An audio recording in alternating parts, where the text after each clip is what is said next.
And লাইফস্টাইলে আপনাদের জানাই স্বাগত। আজ একটা নতুন রেসিপি নিয়ে চলে এসেছি। কড়াইশুঁটি দিয়ে এই রেসিপিটি বানাবো।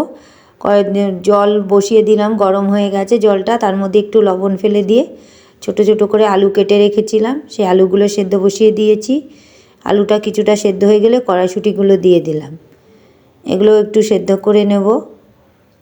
বাড়িতে হট করে কোনো অতিথি আসলে, ঘরে কিছু সেরকম না থাকলে এই রেসিপিটা বানিয়ে নেবেন, চটজলদি হয়ে যাবে। এবার ঘি দিয়ে দিলাম, 4-5 চামচ মতো ঘি দিয়ে দিচ্ছি। তার মধ্যে সাদা জিরে দিয়ে দিলাম, পেঁয়াজ কেটে রেখেছিলাম চৌকো করে, সেই পেঁয়াজ কুচনোটা দিয়ে দিলাম। পেঁয়াজটা একটু লাল লাল করে ভেজে নেব।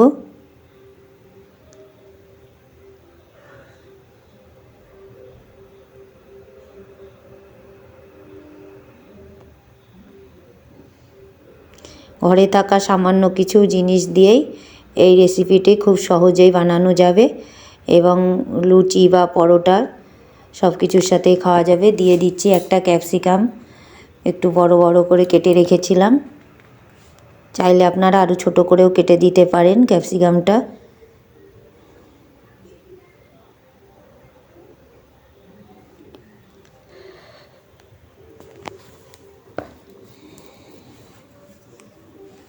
একটু ভাজা ভাজা হয়ে গেছে, এবার কি দুটো টমেটম কেটে রেখেছিলাম, সেই টমেটম দুটো দিয়ে দিচ্ছি। আর এই তরকারিটা করার জন্যেই আমি কড়াইশুঁটি 500 কড়াইশুঁটি নিয়েছি, 500 কড়াইশুঁটি নিয়ে এসেছিলাম বাজার থেকে, সেই 500 কড়াইশুঁটি দিয়ে আর 3টে আলু দিয়েছি, তাই দিয়ে রেসিপিটা বানাচ্ছি। দেখুন এগুলো একটু লাল লাল ভাজা হয়ে এসছে।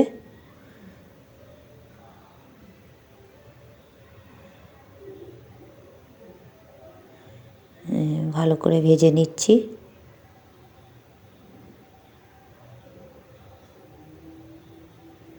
এবার দিয়ে দিচ্ছি রসুন আর লঙ্কা বাটা। এখানে কাঁচা লঙ্কাই ব্যবহার করলাম, চাইলে আপনারা শুকনো লঙ্কা ব্যবহার করতে পারেন। যেহেতু আমি কাশ্মীরি লঙ্কার গুঁড়ো ব্যবহার করব, ওই কারণে আমি কাঁচা লঙ্কা দিলাম। এবার সেদ্ধ করে রাখা কড়াইশুঁটি আর আলুগুলো দিয়ে দিচ্ছি, দিয়ে আবার তেলে ভালো করে নাড়াচাড়া করে একটু ভাজা ভাজা মতো করে নেব। মশলাটা দিয়েছি,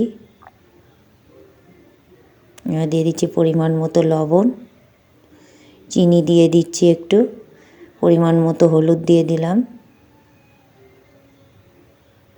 আর কাশ্মীরি লঙ্কার গুঁড়ো দিয়ে দিলাম 1 চামচ।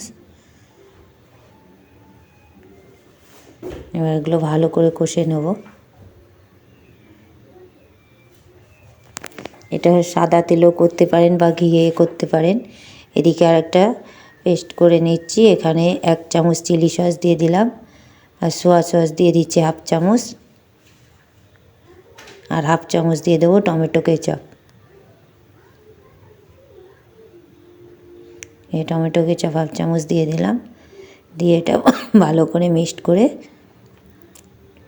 কষা হয়ে এসছে। এবার এটা দিয়ে দেবো, সসটা দিয়ে দেবো, সসটা দিয়ে দিলাম।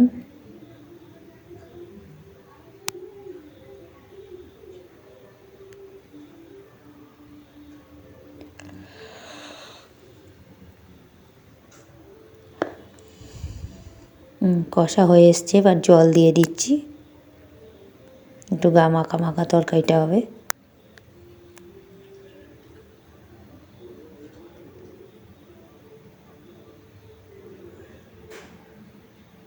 দেখুন ফুটছে, হয়ে এসছে প্রায় তরকারিটা। এই যে আমার তরকারিটা হয়ে গেছে, দেখুন যেমন দেখতে সুন্দর হয়েছে তেমন খেতেও সুন্দর হয়েছে। রেসিপিটি বাড়িতে ট্রাই করবেন, এবার কমেন্টে জানাবেন কেমন হয়েছে। আরও যদি নতুন কোনো রেসিপি আপনারা দেখতে চান তো অবশ্যই কমেন্টে আমাকে জানাবেন, আমি চেষ্টা করব আপনাদের সামনে রেসিপিটা তুলে ধরার।